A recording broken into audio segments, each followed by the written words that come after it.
আসসালামু আলাইকুম রহমতুল্লাহ। অ্যাকাউন্টিং ইজির পক্ষ থেকে তোমাদের সবাইকে জানাচ্ছি অনেক অনেক শুভেচ্ছা এবং অভিনন্দন। আমরা এই পর্বে শিখব বিগত বছরের প্রশ্ন আমরা কিভাবে সমাধান করব। যদিও বা আমরা অলরেডি বেশ কিছু ভিডিও আপলোড করেছি, এটা একটু ইউনিক ভিডিও। এই কারণে ইউনিক ভিডিও কারণ আমাদের এখানে যে বিগত বছরের ম্যাথ আছে, এই ম্যাথটা খুবই গুরুত্বপূর্ণ, খুবই ইম্পর্টেন্ট। এই ম্যাথটা হুবহু তোমাদের পরীক্ষায় চলে আসতে পারে, কারণ এখানে এত বেশি ইনফরমেশান দেওয়া, একটা স্টুডেন্ট ম্যাথ দেখার পর তার মাথা ঠিক থাকে না। তোমরা যারা ভালো পড়াশোনা করো, বিগত বছরের ম্যাথগুলো অ্যানালাইসিস করো, তারা অলরেডি দেখেই কিন্তু চিনে গেছো যে এটা কোন বোর্ডের ম্যাথ হতে পারে। ওকে, আমি নাম বলতেছি না, কারণ নাম বললে অনেকেই কি করে এই ম্যাথ ইম্পর্টেন্ট না, ওরা অটোমেটিক একটা ধ্যান ধারণা, পীরের মতো একটা ধ্যান ধারণা তারা তৈরি করে নেয় যে এটা তো অমুক বোর্ডের ম্যাথ, এটা ইম্পর্টেন্ট না। আর তুমি কি জানো এটা ইম্পর্টেন্ট কি ইম্পর্টেন্ট না? সে কারণে আমি বোর্ডের নাম একটাতেও বলি না। যে ম্যাথগুলো ইম্পর্টেন্ট তোমাদের জন্য আমি সেগুলোই সমাধান করাই। এই ম্যাথটা সমাধান করলে তোমরা বেশ কিছু জিনিস শিখতে পাবা।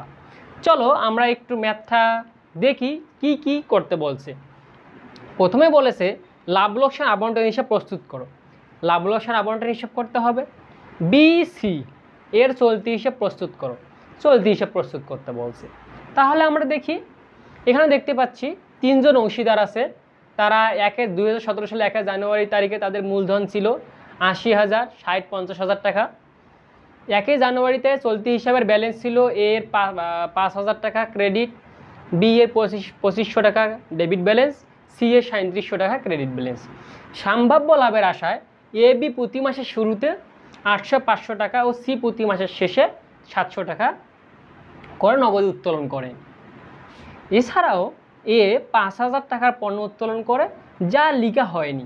সার্বক্ষণিক দায়িত্ব পালনের জন্য 1200 টাকা মাসে বেতন পাবে, বি পাবে। মূলধন ও নগদ উত্তোলনের পর বার্ষিক 6% সুদ ধরতে হবে। তারা 3:2:1 অনুপাতে লাভ ক্ষতি ভাগ করে নেয়। সমন্বয়ের পূর্বে 54,800 টাকা তাদের নিট লাভ ছিল। এখন এই যে এত বড় ইনফরমেশান পড়লাম, তোমাদের মাথায় একটা ইনফরমেশানও নেই, এটা আমি কনফার্ম। ইনফরমেশান মাথায় ঢুকানো ছাড়া একটা প্রশ্ন না বুঝেই কীভাবে আমরা ম্যাথ করতে পারি সেটা আমি শেখাবো। একটু মনোযোগ দাও। আমরা শিখেছিলাম লাভ লোকসান আবন্টন হিসাব, যখন আমরা প্রথম যে ভিডিওটা শিখেছিলাম, ক্রেডিট পাশে কি কি বসে মনে রাখছিলাম কিভাবে? ক্রেডিট পাশে আমরা কীভাবে মনে রাখছিলাম বলেন তো? নিতে শিখেছিলাম নিট লাভ, উতে উত্তোলন, পথে পণ্য উত্তোলন, মানে নিউব দিয়ে শিখেছিলাম।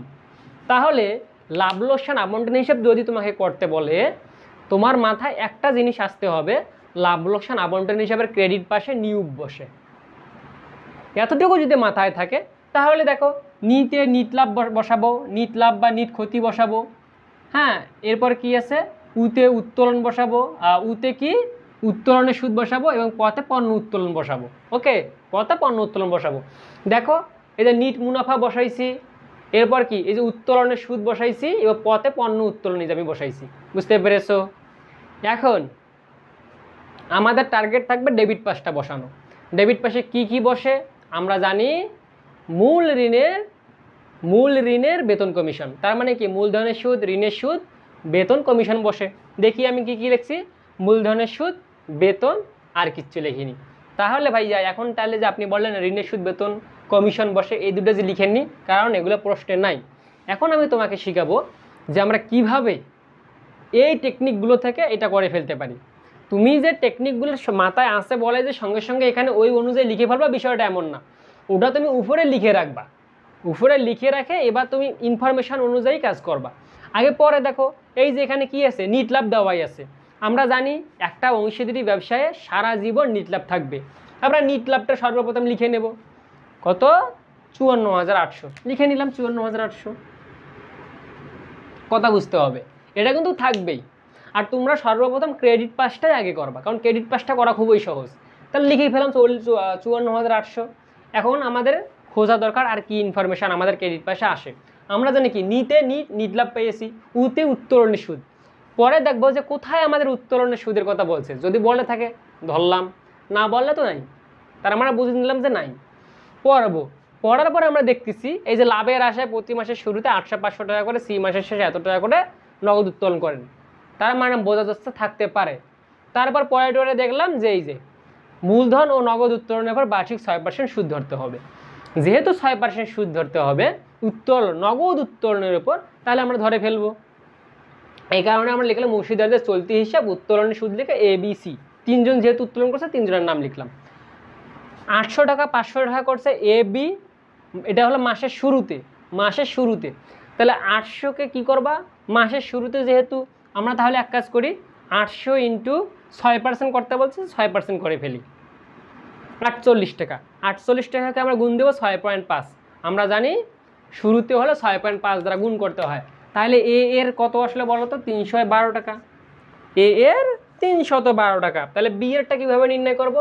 বি এরটা নির্ণয় করতে হবে যে 500 টাকা আছে, 500 ইন্টু 6% ইন্টু কত, ইন্টু 6.5, কী হইল 500 ইন্টু 6% ইন্টু 6.5, তাহলে কত আসে 195। তার মানে এটা হবে 195।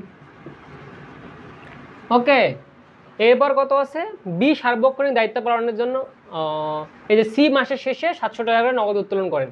তাহলে সি যেহেতু 700 টাকা করে পায়, 700 ইন্টু 6% ধরতে বলছে, 6% ধরলাম, ইন্টু 5.5, কত আসতেছে 231। তাহলে আমরা কি করলাম বলো তো, আমরা এখানে যে কাজটা করেছি, যেহেতু এ বি মাসের শুরুতে এই কারণে 6.5 দ্বারা মাল্টিপ্লাইড করেছি, সি মাসের শেষে এই কারণে 5.5 দ্বারা মাল্টিপ্লাইড করেছি। যদি না বুঝে থাকো আমার এই রিলেটেড একটা ভিডিও দেওয়া আছে, এই ভিডিওর উপরে তোমরা দেখে আসো। এবার দেখো, আমরা জানি এটা তো আমরা জানি বসবে, আমরা বসাইলাম। তারপর এর চলতি হিসাব আমরা জানি পথে পণ্য উত্তোলন, দেখি পণ্য উত্তোলন করছে কিনা। তারপর পরে দেখবো যে বি সার্বক্ষণিক দায়িত্ব পালনের জন্য এত বেতন পাবে 9। তার মানে কি নাই, কি আসলে কি নাই, আবারও পড়ো, সি মাসের শেষে এত টাকা পাবে, এই যে এছাড়াও এ 5000 টাকার পণ্য উত্তোলন করেন, যা লেখা হয়নি।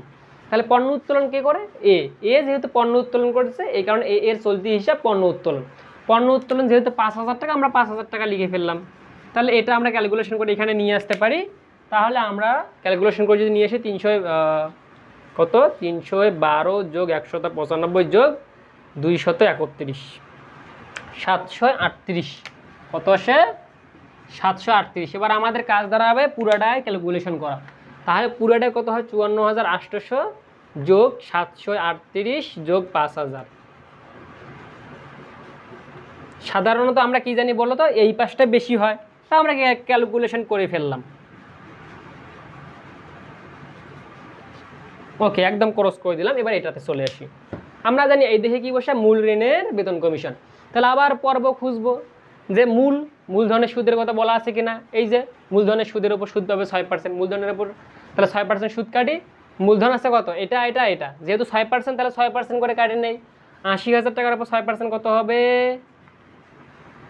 4800। তাহলে আমরা এখানে 4800 লিখে ফেলি।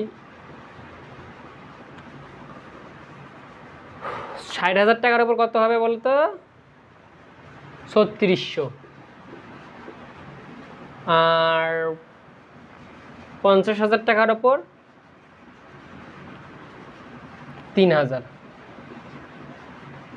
তাহলে সবগুলো যোগ করলে কত হয়, এটা 4800 হলে 4 3 7 8 9 10, 10,000, 11,200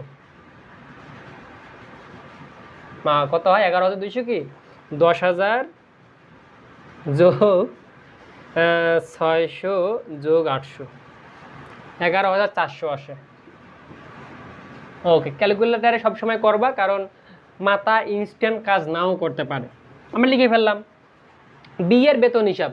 তারপর দেখি এখানে একজন মনে হয় বেতন নিচ্ছে, এই যে বেতন পাবে সার্বক্ষণিক দায়িত্ব পালনের জন্য বি 1200 টাকা করে বেতন পাবে মাসে যেহেতু 1200 টাকা, তাহলে এক মাসে 1200 হলে 12 দ্বারা গুণ করো, তাহলে এক বছর হয় 14,400। তাহলে এই পাশে 14,400 বসাই দিলাম। আর ইনফরমেশান আছে, আর ইনফরমেশান নাই, খুঁজে দেখো নাই। তাহলে এবার আমরা যে কাজটা করব, এই টাকাটা এখানে বসাবো, 60,538 বসাইলাম। এবার আমাদের কাজ হলো এই টাকাটা থেকে এই টাকাগুলো বিয়োগ করা। 60,538 বাদ 11,400 বাদ 14,400, 37,738। তাহলে আমরা এবার 37,738টাকে ডিস্ট্রিবিউট করে দেব কত দ্বারা? এইটা দ্বারা। কারণ এই যে এত দ্বারা দ্বারা কী করে, লাভ ক্ষতি ভাগ করে নেয়। যেহেতু এই 3:2:1 দ্বারা লাভ ক্ষতি ভাগ করে নেয়, এখন আমরা লাভ ক্ষতি ভাগ করে দেব। শিক্ষার্থীরা, এটা খুবই গুরুত্বপূর্ণ অংশ, মনোযোগ দাও। এখন আমরা শিখব লাভ ক্ষতিটা আমরা কীভাবে ডিস্ট্রিবিউট করে দেব, মুনাফার অংশে কীভাবে আমরা ভাগ করে দেবো সেটা শিখব। যেহেতু এখানে বলা আছে 3:2:1 তাদের মুনাফা, তাহা মানে এই অনুযায়ী তারা ভাগ করে নেয়। তাহলে আমরা কী করবো, 37,738টাকে ওইটা দ্বারা ভাগ দেব। 3, 2, 5 আর 1 6 দ্বারা ভাগ দেব। কেন আমরা 6 দ্বারা ভাগ দিলাম? সব পুরোটাকে যোগ করে আমাদের যে অ্যামাউন্টটা এখানে থাকবে, হ্যাঁ, নিচের অ্যামাউন্টটা থেকে উপরেগুলো বাদ দেওয়ার পর যেটা থাকবে সেটাকে আমরা ভাগ দেব। ভাগ দেওয়ার পর যেটা আসছে, এখন যদি আমাদের এরটা দরকার হয় 3 দ্বারা গুণ দেব, গুণ দিলাম 3, তাহলে এ কত পাবে? 18,869। বি তাহলে কত পাবে? বি কত পাবে বলো তো? বি কত পাবে? বি যেহেতু 2 ভাগ, 2 দ্বারা গুণ দিলাম, আসতেছে এখানে 12,579। সি তাহলে কত পাবে? সি পাবে 6,208.9। ঠিক আছে, এই টাকাটা পাবে। কীভাবে বাহির করলাম দেখো, আমরা এই পুরো টাকাটাকে 6 দ্বারা ভাগ দিলাম, কারণ পুরোটাই তো 6 দ্বারা যদি আমরা ভাগ দেই আসে কত? যেটা এই 6,289 আসে। 6,289কে যদি আমরা 3 দ্বারা গুণ দেই এটা আসবে, 6,289কে যদি 2 দ্বারা গুণ দেই এটা আসবে। আর সি তো 1 ভাগ পাই, এই কারণে 1 ভাগটা এখানে লিখছি। বুঝতে পেরেছো? আই হোপ তোমরা বুঝতে পেরেছো। তাহলে এই ছিল আজকের আমাদের লাভ লোকসান আবন্টন হিসাব। এখন আমরা দেখব বিসি এর চলতি হিসাব। তো শিক্ষার্থী, আমরা তাহলে এখন শিখব চলতি হিসাব। আমরা অলরেডি লাভ লোকসান আবন্টন হিসাবটা শিখে ফেলেছি, এখন আমরা চলতি হিসাবটা শিখব। আমি যদিও বা এই দিকে আলুর ডিম আন্ডাগাড়ির ডিমের মতো লিখে নিয়েছি খুব দ্রুত, কারণ আমাদের নামাজের সময় হয়ে গেছে, আমি মাগরিবের সময় ভিডিওটা তৈরি করতেছি। সো এই কারণে আমি একটু দ্রুত লেখার চেষ্টা করেছি যাতে অল্প সময়ের মধ্যে ভিডিওটা শেষ করা যায়। আমরা এখানে দেখতে পাচ্ছি এই যদি আমাদেরকে চলতি হিসাব প্রস্তুত করতে বলে, আমরা জানি ডেবিট ক্রেডিট সবগুলো দিয়ে নেব মূলধন হিসাবেরই মতো। জাস্ট আমরা দেখে দেখে বসাবো যে এই যে এখানে যেটা ব্যালেন্স দেওয়া আছে, এই যে ব্যালেন্স ছিল এ এর 5,000 ক্রেডিট, তার মানে ক্রেডিট পাশে আমরা কি করব, বসাই দেব। কিন্তু দেখো আমরা এখানে 5,000 টাকা বসাইনি, সি এর এখানে 3700 বসাইছি। কিন্তু আমরা এখানে আবার দেখো এ এর দাগও দেইনি। কেন দেইনি? এই ভুলটা কিন্তু আমরা প্রায়শই করে থাকি, সে কারণে আমি এইভাবে শেখানো শুরু করছি। দেখো আমরা প্রশ্ন আগে পড়ব বি এবং সি, তাহলে আমাদেরকে 3 জন অংশীদারের মধ্যে একজনকে এবার বাদ দিয়ে দিছে, কুইট। তাহলে বি সি এর কাজ করতে হবে, করে ফেললাম।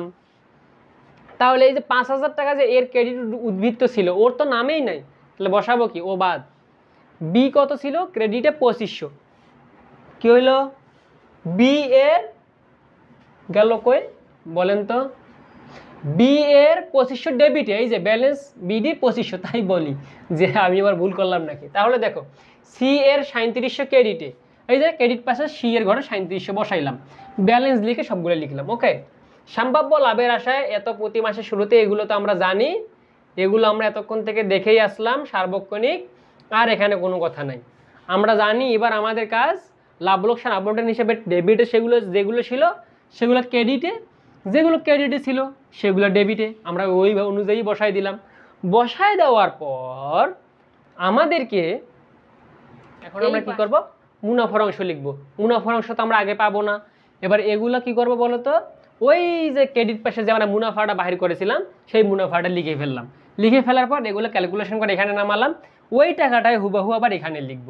লিখার পর কি করব, আমরা তো ওই যে এখানে যেগুলো ক্রেডিট পাশে ছিল সেগুলো কি করব, ডেবিট পাশে লিখব। লিখে ফেললাম। এই উত্তোলন হিসাবের টাকাটা কিন্তু আমাদেরকে খুঁজে বাহির করতে হবে, সেটা লিখতে হবে। আর একটা বিষয় মনে রাখবা, এখানে কিন্তু ব্যালেন্সের টাকাগুলো আসছে, এখানে কিন্তু আমাদের মূলধনের টাকাটা আসে নাই। ঠিক আছে, মূলধনের টাকা আসে না। সো তাই বলে মূলধনের টাকা আসে না বলে যে উত্তোলনের টাকা আসবে না এমনটা না। এই যে আমরা কিন্তু উত্তোলনের টাকাটা লিখে ফেললাম। তারপর আমরা কি করব, সেগুলো অনুযায়ী যে ক্যালকুলেশন করব। এখানে আমরা এই টাকাটা এখানেই বসাইলাম, এগুলো সবগুলো যোগ করে আমরা এখান থেকে বাদ দেওয়ার পর ব্যালেন্স এটা লিখলাম, এইগুলো থেকে এটা বাদ দিয়ে ব্যালেন্সটা এটা লিখলাম, ঠিক আছে। তাহলে এটা হবে ব্যালেন্স সিডি। আশা রাখছি তোমরা বিষয়টা বোঝার চেষ্টা করেছো বা বুঝতে পেরেছো আমি কি বুঝাইতে চাচ্ছি। যেহেতু আমাদের সময় চলে যাচ্ছে, প্রয়োজনে আমরা অন্য সময় আর একটা ভালো মতন ভিডিও দেখবো প্রিয় শিক্ষার্থী। যদি না বুঝে থাকো মন খারাপের কিছু নেই, নেক্সট ভিডিওটা দেখতে হবে। হ্যাঁ, তারপরে একটু বলে দেই, আমাদের এই পাশে সবসময় মোটামুটি বেশি হয় বললেই চলে। এই অ্যামাউন্টটা আমরা এখানে বসাবো, বসার পর ধরে নাও এটা আমাদের এখানে নাই, এগুলো আছে না, তাহলে এগুলো আমরা কি করবো, এই লাইনটা এই নিচটা থেকে বাদ দেবো, বাদ দেওয়ার পর যেটা হবে সেটা এখানে লিখবো ব্যালেন্স সিডি হিসাবে, কারণ যেই দিকে কম হয় সেই দিকে সিডি। তাহলে কি এই 2 টাকা এখান থেকে বাদ দেবো, বাদ দিলে যেটা হয় সেটা ব্যালেন্স সিডি। বুঝতে পারো নি? তাহলে এটাই হলো আমাদের উত্তর। আই হোপ তোমরা বুঝতে পেরেছো। তাহলে আজকে ক্লাসটি এই পর্যন্তই। ভালো থাকো, সুস্থ থাকো, আল্লাহ হাফিজ।